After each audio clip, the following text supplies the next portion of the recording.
Welcome back to our next session, and thanks for your patience while we solve the technical aspects. We want to feature contemporary artists building ecologically sustainable communities. Allow me to introduce the moderator of this session, Mr. Tae-yoon Choi, who is an artist and co-founder of the School for Poetic Computation. The word goes to you. The floor is yours to introduce your panelists. Thank you. Thank you. 네, 안녕하세요. I'm going to moderate in English, but I'll say a quick message. 와주셔서 감사합니다. 좀 멀리 계신. Welcome. It seems that people are sitting far in the back. If it's okay, can you come closer towards the front? Then we can meet eye to eye as we engage in this dialogue. Okay. I'm very excited to have this panel with amazing artists here. And a really quick story about how this came together is we've been thinking a lot about sustainable future from environmental perspective, cultural perspective, and also technical perspective. But really the key from my perspective is the artistic and creative aspect of the sustainable future. I've invited amazing artists, organizers, educators, from some whom I've known for some time and others I'm beginning to get to know. And the goal here today is to really ask the question about what does the sustainable growth mean and how can we as creative people contribute and be engaged into that conversation. So we'll hear from these collectives and artists. First will be Gulnara and Muratbek.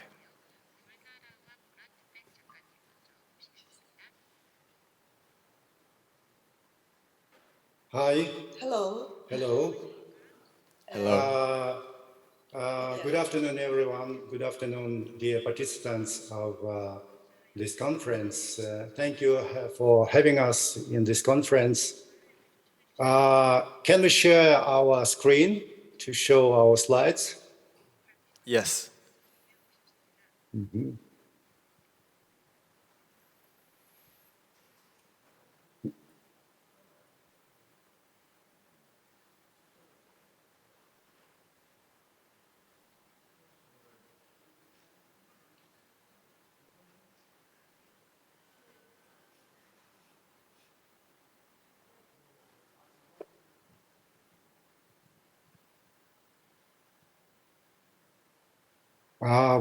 Yeah, we see the slides. Do you see the slides? Okay. As far as we're talking about artists as gardeners, we would like to consider you this notion not only as our activity, but also as some kind of metaphor. So we would like to show some of our previous work we implemented in 1990s. And you can see in the slide, it's one of our installations we created in this period of time in the Museum of, in Kyrgyz National Museum of Fine Arts. In this slide, you see different materials because talking about the context in this time, in Kyrgyzstan, Kyrgyzstan is a post-Soviet country with a population of 7 million.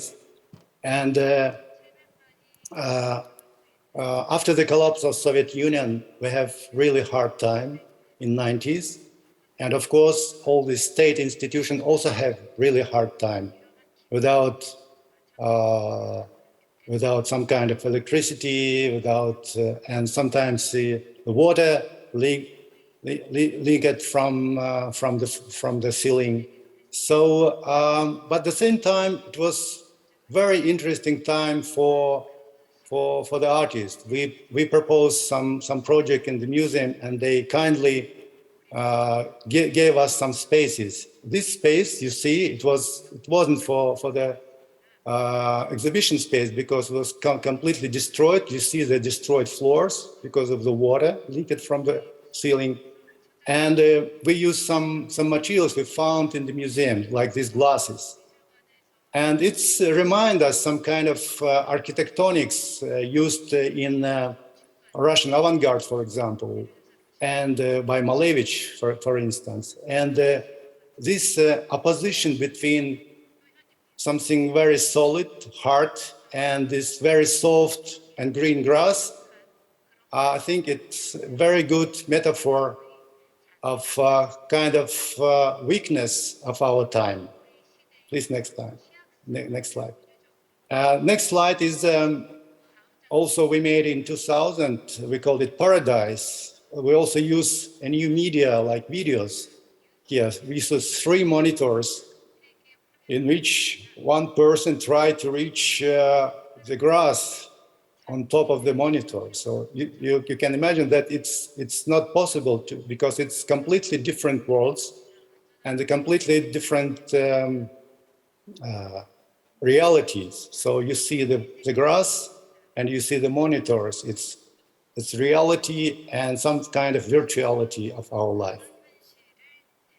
And next slide is it's a series of photographs we made in 2005. We called it Newman Years. We traveled in huge area of Siberia at that time. And so a lot of evidence of collapse of Soviet Union. This is the collapsed ex-factory in Buryatia, in Siberia. And it's very typical landscape of post-Soviet industry when everything was collapsed. And you see this construction remind us it's ancient erected stones called menhirs. And this installation we call Trans-Siberian Amazons. It's large-scale installation we proposed in 2005. You see 3 monitors, and in the middle of one of the monitors, one woman singing and nostalgic song from Soviet era. It's pop song. It's well-known pop song from Soviet era. At the same time, you see all these bags as a symbol of consumerism. At the same time, it's a new reality of market came to this huge area of post-Soviet countries. And this is very symbolic image of our photograph series, A New Silk Road, made in 2007. We call it Racing. You see a huge truck, really heavy truck loaded by rusted metal. And this truck moves to the border of China to sell this, in order to sell this rusted metal. And you see this boy, horseback, try to racing with this track, but it wasn't successful. And we would like to share one of episode or fragment of one of our video we shot in Bishkek city dump in 2009. Please play this video.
And now we're going to continue our slides and to talk about why we call this our presentation artists and as gardeners.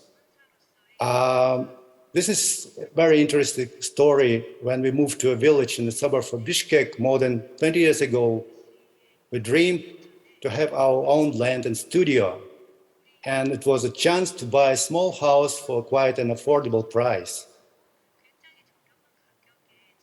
At that time, we didn't know that most of the territory we bought used to be on a riverside. The Soviet government decided to change the river bed of Alarcha River in the 1970s and fill it with some construction waste and flatten the land.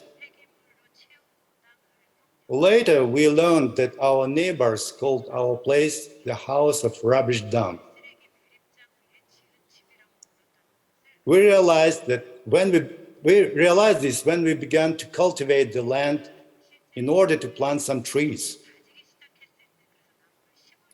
Every time we excavated the ground, we found either concrete details or broken bricks and other waste. During the last 20 years, we transformed this place step by step by putting down a dozen trucks of soil, planting a garden and organizing irrigation. We extended the house by building a studio, and all this process of building and gardening gave us many reasons to think about our relation to nature.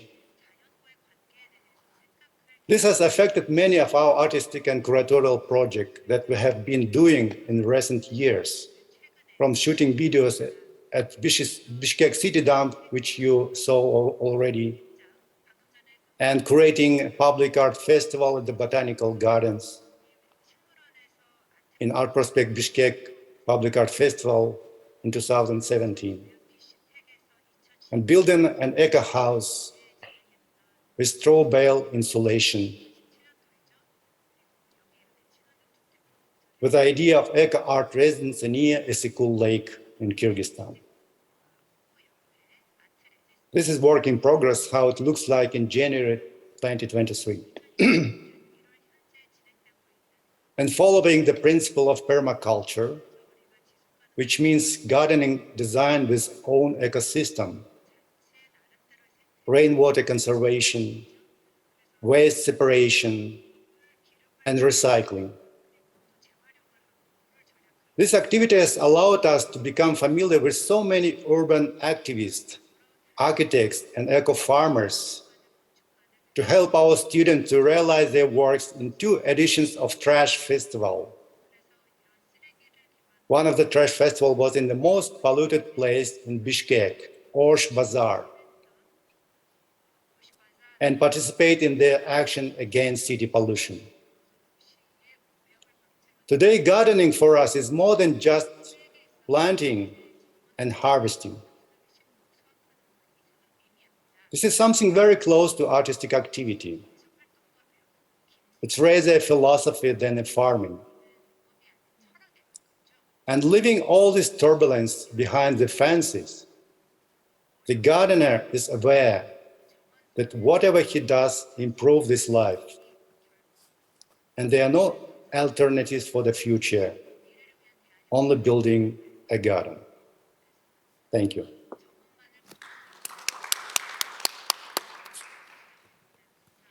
Thank you. And thank you for bearing with us during the technical glitches. But also, I was thinking that part of this is just realizing the distance between Bishkek and Seoul, and also understanding different layers that the artists that we invited are coming from. So, Murabek, thank you. And Gulnara, I'll ask you some questions after these following questions. I think next we will hear from Mihara Soichiro. Okay, may I have my slide on screen?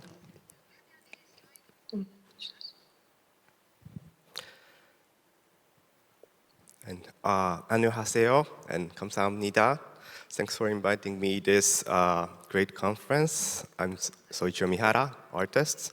And in response to the theme, like possibilities from crisis, and the keyword of the session title, ecological, sustainable communities. So I would like to introduce my continuous project of composting, making soil as an art project.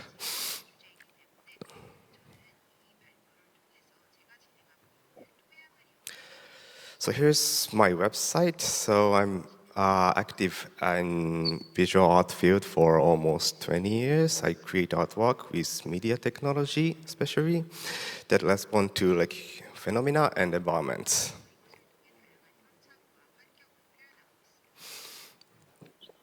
And in the early days, I used a lot of computers and like electronic devices, but gradually it became more and more organic. The way I create has been also influenced by the environment in which I live.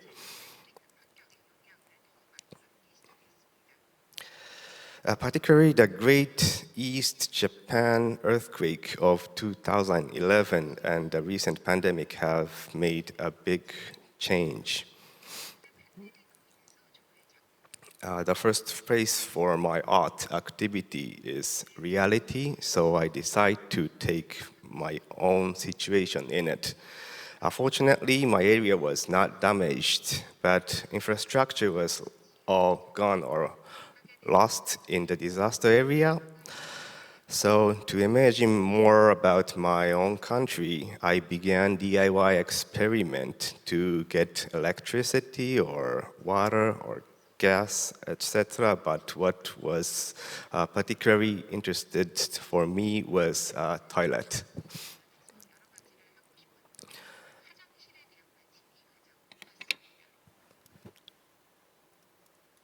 So this is my compost, and I started composting as toilet and have tried for a while secretly in my house.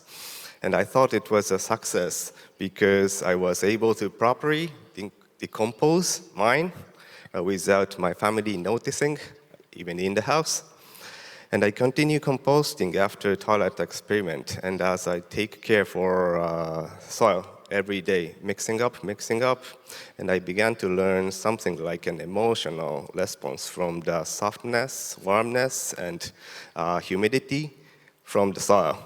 And I feel the great presence from the individual, necessary decomposer of the world. So like co-working equal like sharing scale time, like compassion for life, I got.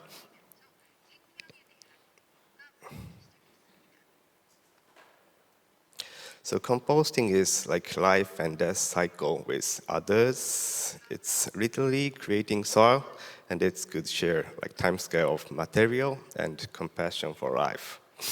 People adding meaning to the land by politics or history or climate and etc. But I thought compost could recreate soil itself and perspective.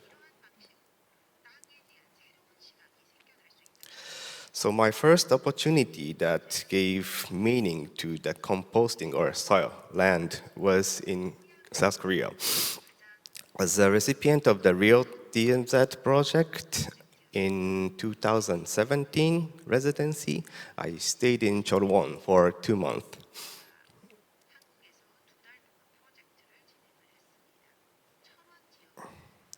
The project was to collect organic materials at so-called Yanjiri, a small village, day by day, compost it with the local people, and finally return them as like organic fertilizer. So my intention is like recreating this land or soil from a big story of this, but to change to as a small individual story of life. So it's like the first step, I just get bucket and put fallen leaves inside.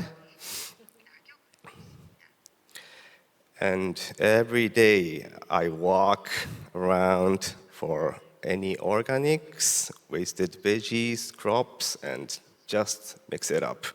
And the Choruwon area is really famous for Choruwon Odesur, the famous rice bran. So I luckily get tons of rice bran like this. And it's the favorite food for microbes. And working with worms that I found in ground, or I had lunch with local grandmas, grandpas to get waste food after that. Or sometimes I got like specialty like wasabi plants in that very dangerous area because the water is very clean. And finally, it's get very happy. So it's like, oh, sorry, I skipped my slide. And also, I got poop from cow.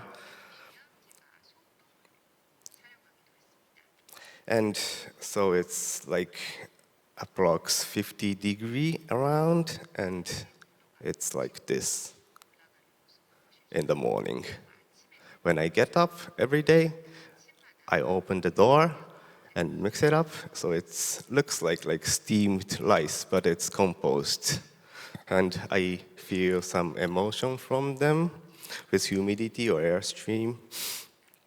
And after that, 2 months of residency, I made this situation, just dried for a while and grinded and packed in this kind of packages. And I just returned to the locals like this. So it's funny that initially I introduced me as an artist, but I do composting most of the time, all of the time. But they understand 100% about my activities, but they always believing I'm drawing, painting, or sculpture in the studio. And I just said, there's a present for you in the last moment, and they saw like drawing or some small sculpture, but when I gave the fertilizer compost, they are really surprised. Yeah, and some other cases, project in Aomori, an important site in Japan's nuclear industry, a place where is the story of 100,000 years. So I first wanted to share the speed or timescale of our daily organic matter decomposed with local peoples. And we collaborate composting and make diary with like this. And,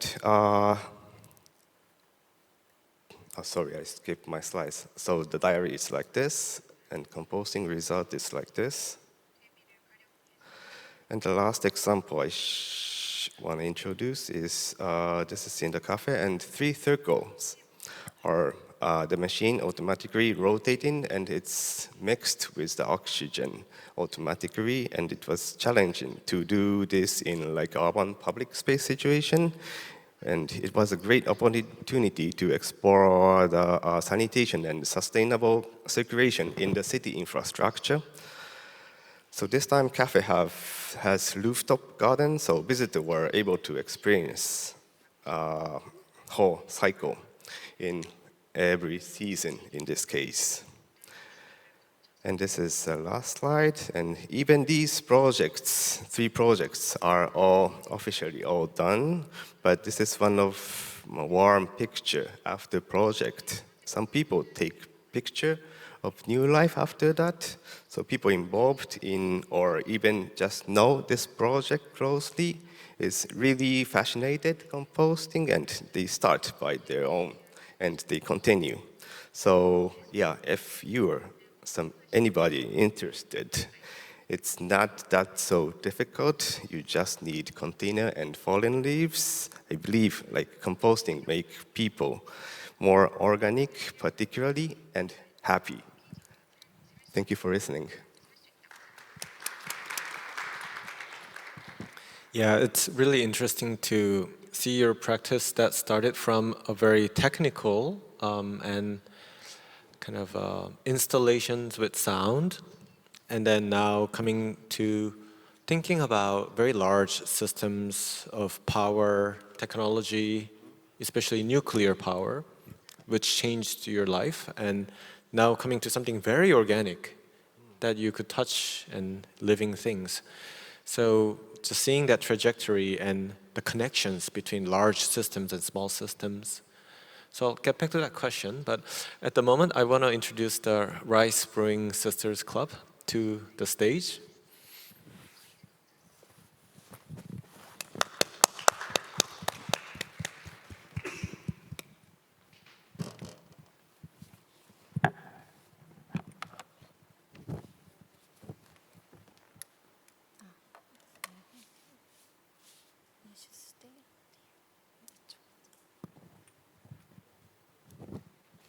It's on? Okay.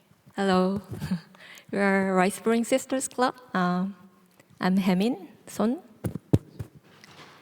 I'm Soyun Yu. We are going to present in Korean. So hopefully that's okay. 발효는 I believe that we can define fermentation as a process by which microorganisms break down organic matter. Chemically, it refers to the process of decomposing using alcohol, organic acids, and gases. Since 2018, the Rice Brewing Sisters Clubs has been experimenting with fermentation process inside and outside the museum. We all have been an environmentalist, an experimentalist, and artist. Outside the museum, there is the environment created by air, soil, and water. In that environment, we used yeast and rice flour and water to raise microorganisms in the air. In healthy soil, there is native microorganisms, and we raise them on rice balls to make a compost. We study seaweed, marine microorganisms, and microalgae that live together with sea creatures. Air, soil, and water change through the action of fermentation, and that also causes changes in our body. We adapt to new taste, smells, and environments, and when extreme changes occur and fermentation becomes stale, our health is threatened. We adjust and adapt ourselves somewhere between extreme change and current status, adapting and surviving together in a rapidly changing environment, along with the materials surrounding us. Working with microorganisms means that we are including these ever-changing materials in our artwork. So we have rice and yeast, bring it together, and we have makgeolli, or rice wine. So these materials continue to change to create new materials, and the new materials are completely new. It's a new world that is different from its original state. In the fermentation process, we are very interested in this moment of change. So A meets B, and it doesn't turn out to be A plus C, but it turns out to be C. And this C holds great potential. But this moment of change is still until the actual change happens. So sometimes it feels like there are no changes. And we believe that changes become visible at a breaking point, and that leads to change or transition. But this is not just true to fermentation and art. We believe that this micro world of fermentation shows a network of relationships that can be called social fermentation because it also happens in our communities. In 2020, when the COVID-19 broke out, until the next 2 years, we conducted observations and experiments in soil land. As the first phase, we observed the soil that we will be working with. What does soil mean to us? What does earth mean to us? earth is covered with capitalism and colonization, and that is why we tend to invest in cash crops, rice, palm trees, corn, wheat, rubber, coffee. These are cash crops that decreases the power of the soil itself. Instead of treating the soil that has become weakened, we spray pesticides and apply fertilizers and fill soil with nitrogen. What kind of soil are we standing on, and what are the soils that are being used to plant our food? So we actually created a manual for soil. We would touch the soil, we would feel it, we would taste it, and we would smell it. We identify the soil, and we also recognize the diversity of species living in the soil. And if there are any non-degradable substances, we filter it out. Soil, land, water, air combined together. What lives there? What dies and disappears?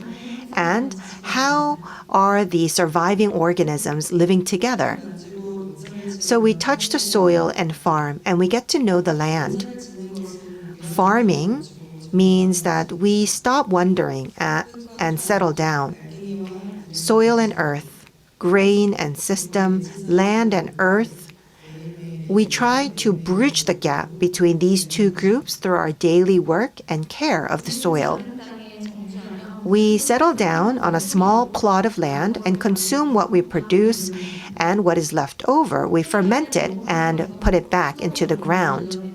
So we are now trying to grow native crops where uniform agricultural systems have become very frequently used in the Korean society, and we work with lady farmers, and we learn that this is a way that women and migrants have lived for a long time. Settlement, development, border, territory, earth becomes property. The fixed surface becomes uncharted land for explorers, and it also becomes the ground for people who settle down. The perception that ground is fixed on surface means that the process of building, tearing down, and rebuilding becomes mundane.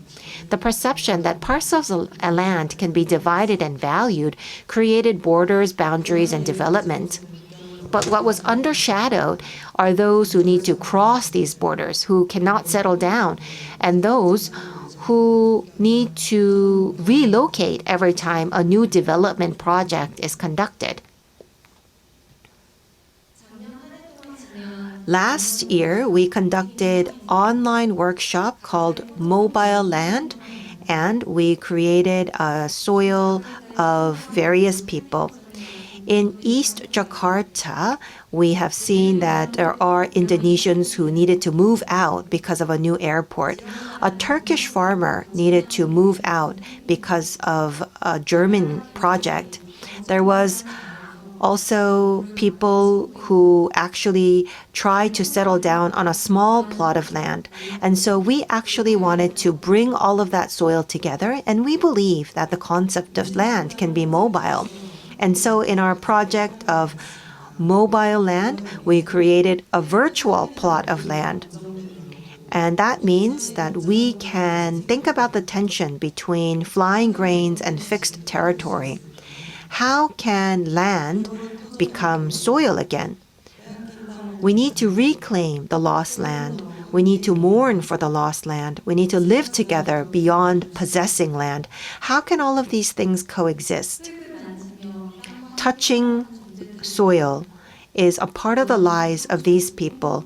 Muhan, Sangju, Hwaengsang, and other sister gardens that exist throughout the region of Korea have community of women farmers and producers.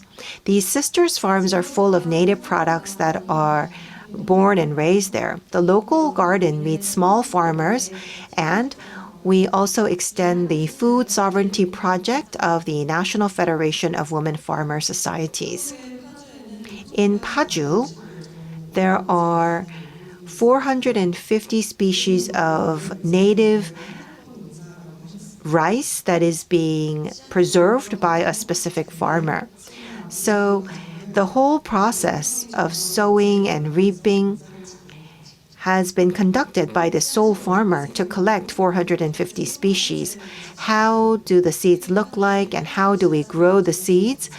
That actually is a piece of knowledge that disappeared because of massive distribution of commercial rice crops.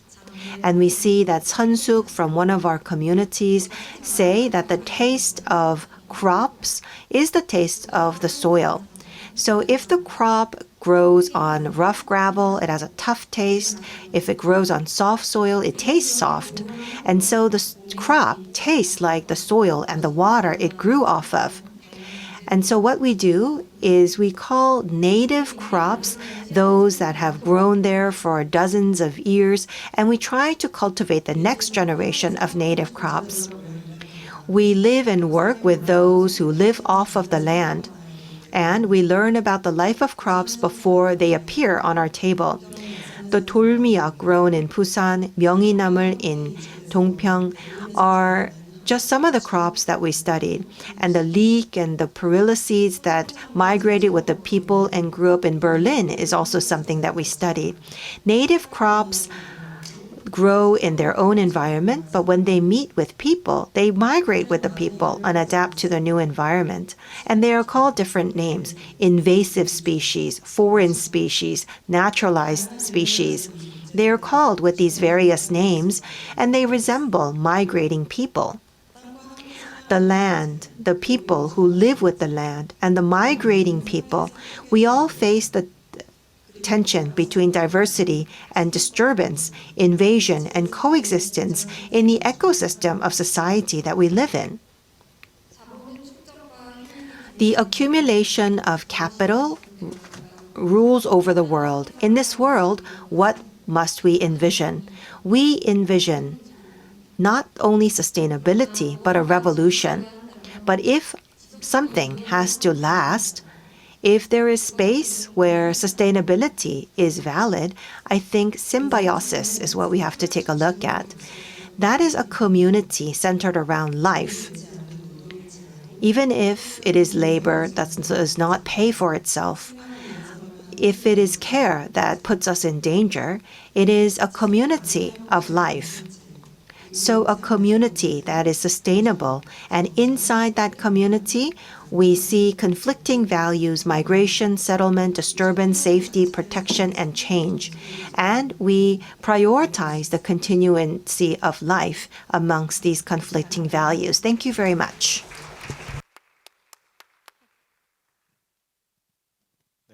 Wow.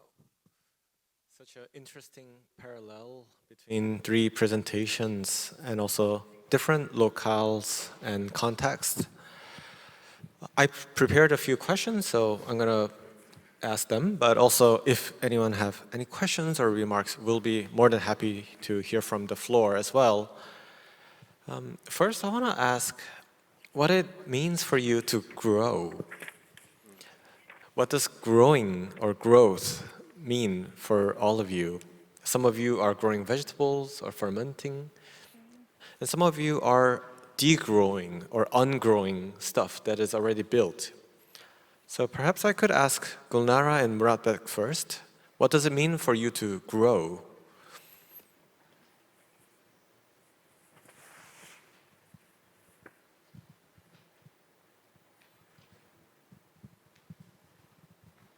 Sorry. Growth in general, as we are in Asia within specific cultural and philosophy, probably most of the audience here are familiar with the term of illusion. We think that among the other growths, the main issue is the growth of illusions. What makes illusions sustainable? First of all, materialistic attitude, our perception of our culture, of endless consumerism, our cultivation of power, prestige, success, number of your followers and likes in social media, and many other stuff that became a foundation of our lifestyle. Fortunately, our life itself often made us to reduce the number of our illusions, but nevertheless, if we reduce these above-mentioned illusions, we could help this planet to degrow so much trash, both physical and mental. It's my name. Yeah, growth of illusions. Ooh, Yes. that hits my heart a little bit. I think it's more general and it's include all of the growths in the meaning of physical and mental, and I think we have to think and to rethink about our lifestyle nowadays. Yeah, the video of the burning trash mountain in Bishkek was very shocking. We think technical innovations could solve social issues, but sometimes they actually produce more problems, more excess of technology. I was thinking about that when I was listening to panels about smart city and smart medicine yesterday. So I want to maybe ask the folks here, what do you think about growth in your own words? For me, in the perspective, like imagination that I'm creating in my art activity, it's kind of like scale or unit of imagination.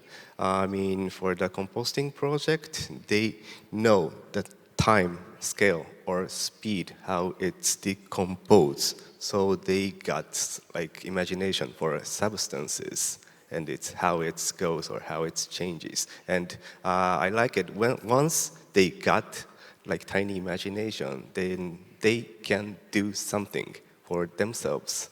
And some people do starting compost or some doing planting or yeah, whatever they want. But I like to input some small imagination that makes them big activities.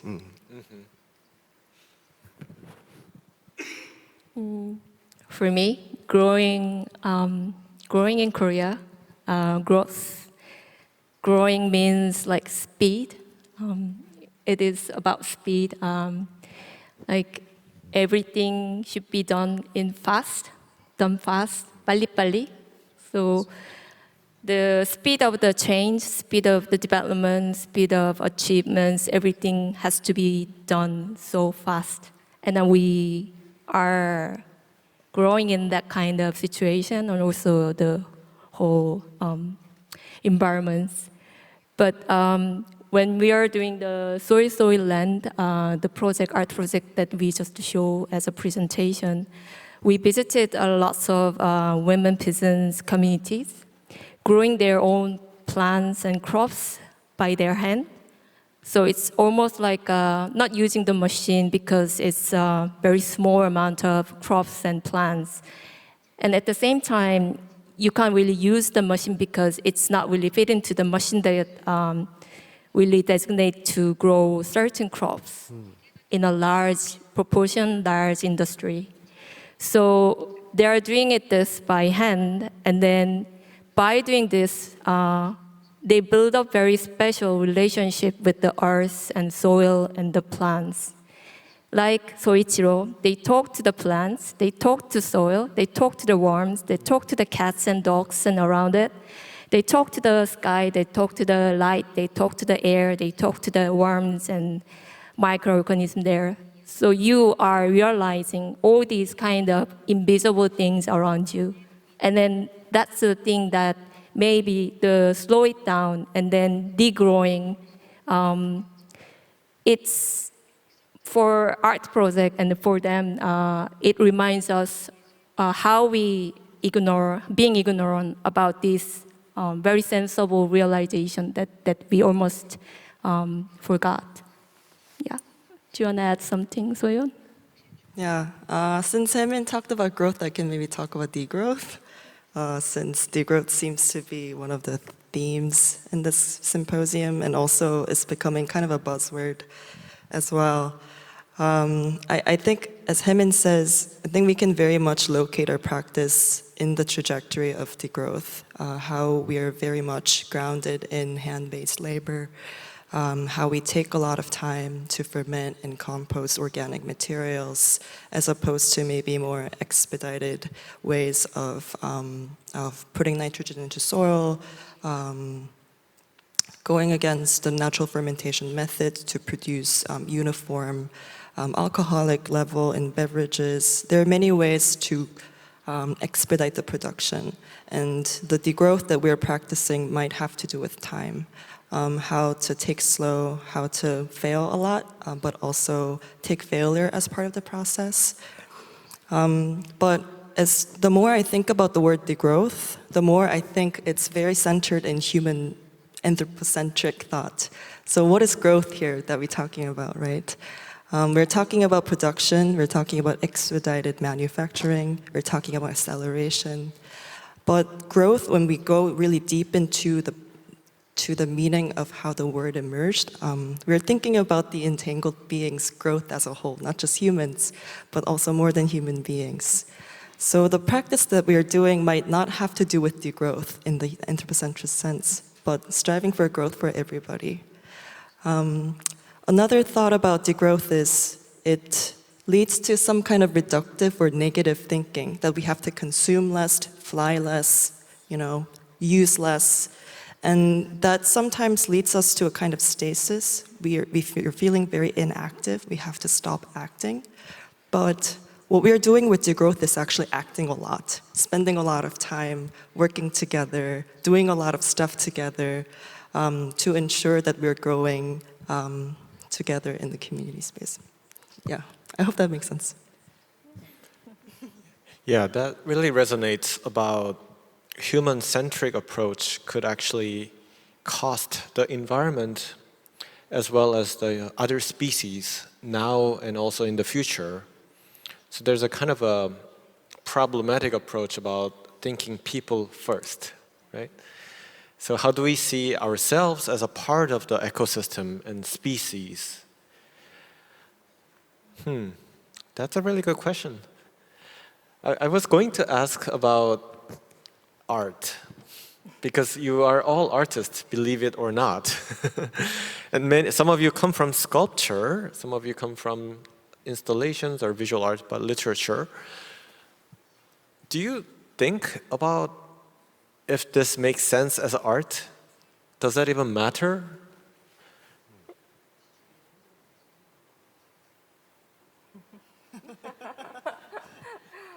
We'd like to ask the question to the audience. Yeah, maybe ask the audience. Do you see this is as art?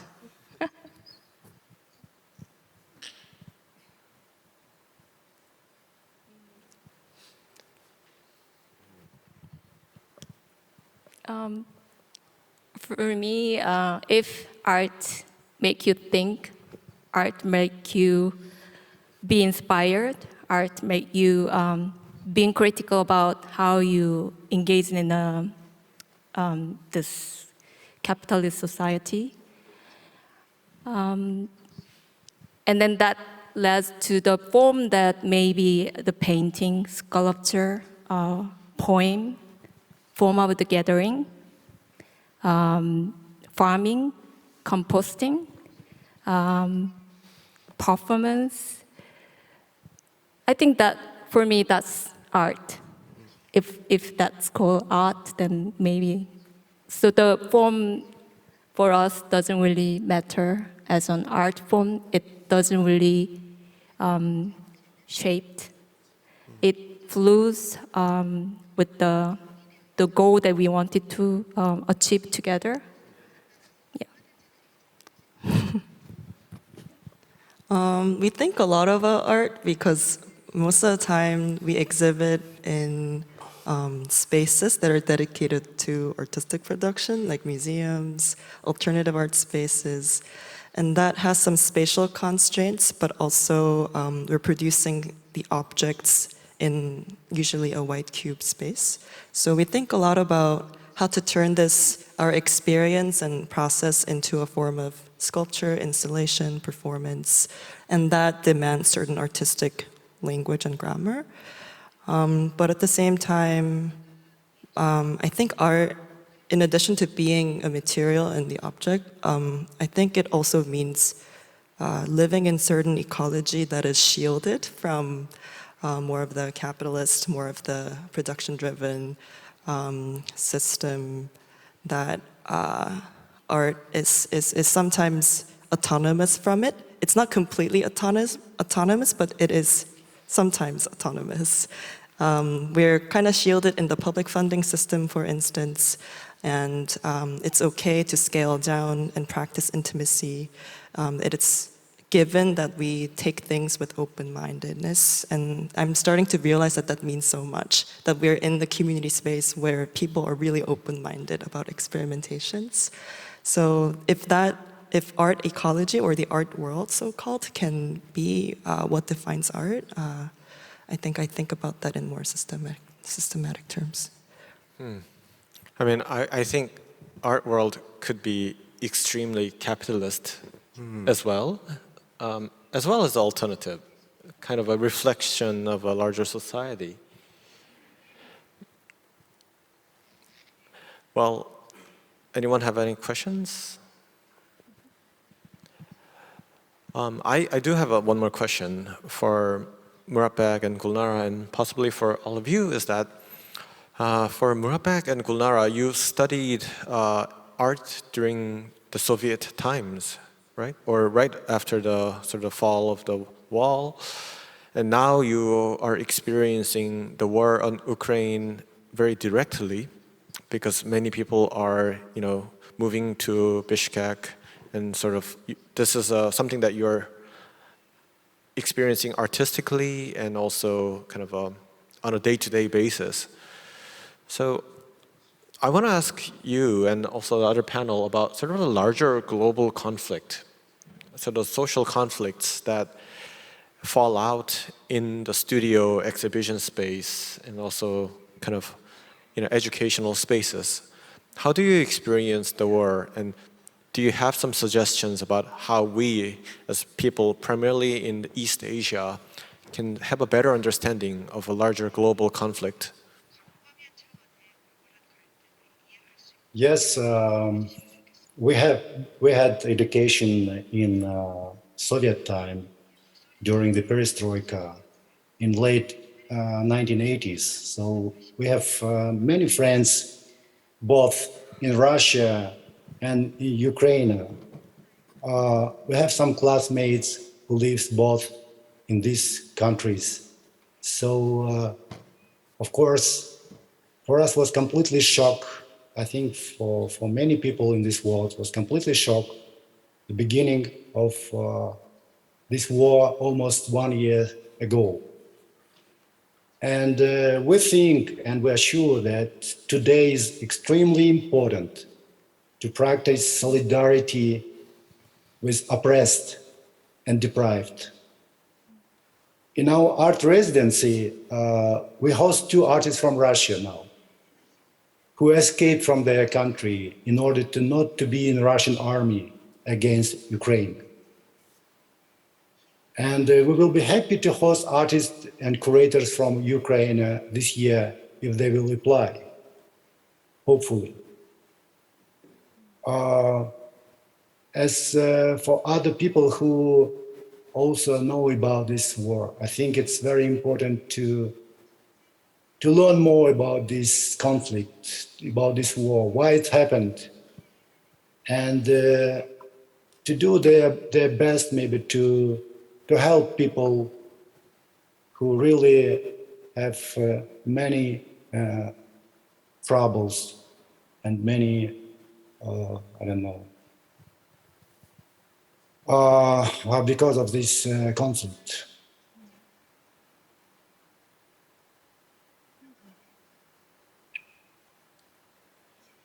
This is our opinion. Mm-hmm.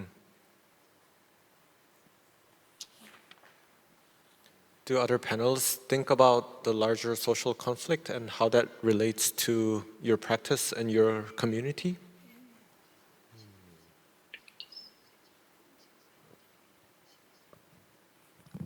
I just want to know a bit more about the earthquake situation when you encounter that situation, and then like how the community react, and then as an artist, how you react on that situation. So at 2011, we're not only artists, we're facing very, very, very big supplies, and some of the people are really damaged in the physical situation. And my friends are very close art community talking about it, not only how to continue or how to do in art, but also it's very hard to continue artistic activities, even in their own thing.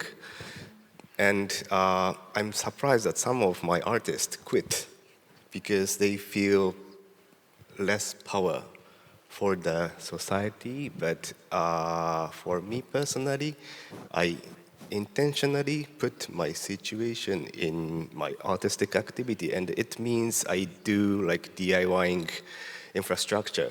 So I start to making like electricity by solar panel, or making DIY water filter to get water from the river or something like that. And I didn't imagine that directly goes to my art piece.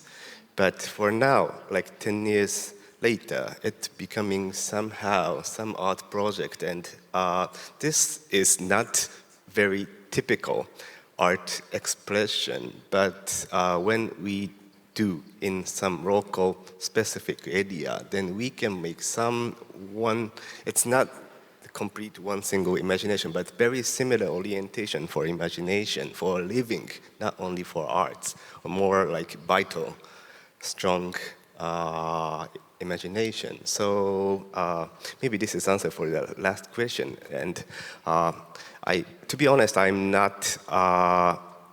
don't care about my activities called art or not, but I'm very happy to use the word art to make community a bit active, like that. Yeah, interesting. So we just have about 2 more minutes. So yeah, it's such a precious opportunity to hear from these artists, especially in this context of sustainable development. I guess I want to hear from, perhaps from the speakers about what do you wish policymakers, politicians, people who might be watching this, think and experience through your art practice?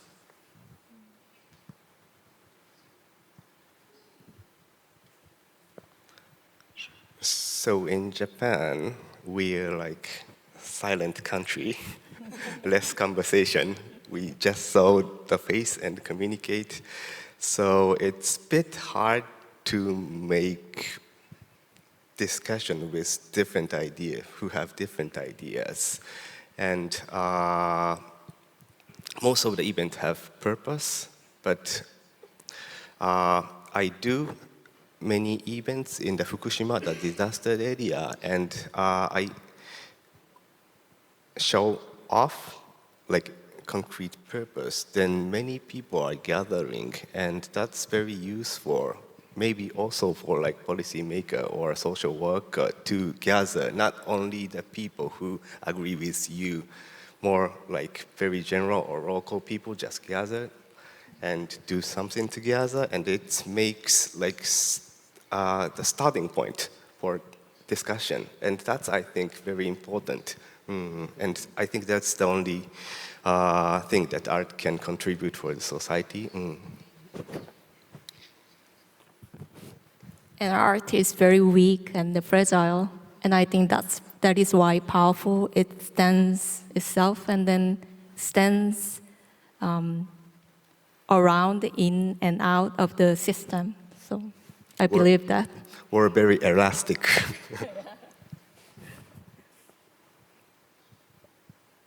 Yeah, I think policy world and art world are super intertwined. A lot of our livelihood depends on what policies are being made, especially for us, our own practice that very much depends on the public fund. The issue of sustenance is very much dependent on policy change. On another note, I think what art can do in this kind of situation is to foster policy change that is more responsible but also creative, especially in terms of interpreting like the thematic of this conference, sustainability, degrowth. We're dealing with these terms a lot in many sectors of the world now, and how do we interpret these terms in ways that don't lead to another form of abuse, another form of reproducing the current violence we're experiencing, that do not reproduce the current neoliberal capitalist operations. I think art can offer certain ways of interpreting these words in ways that are more progressive, radical, and transformative. Thank you. Well, let's make that together.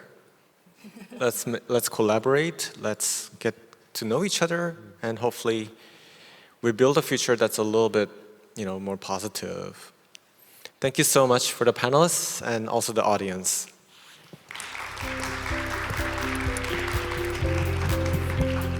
Thank you, Mr. Che, and our artists. I think all of us have learned a lot about degrowth, about gardening, about soil, and about what we could do probably even to compost. So thank you for your insights, even if fragile, very strong. Dear ladies and gentlemen, our next session will be a very interesting one on toilet designs for saving the earth and the UN SDG summer camp. So maybe a topic that not many of us have thought about. Do come back. The time is 14:45 that we will start this session on toilet design. So be back for that.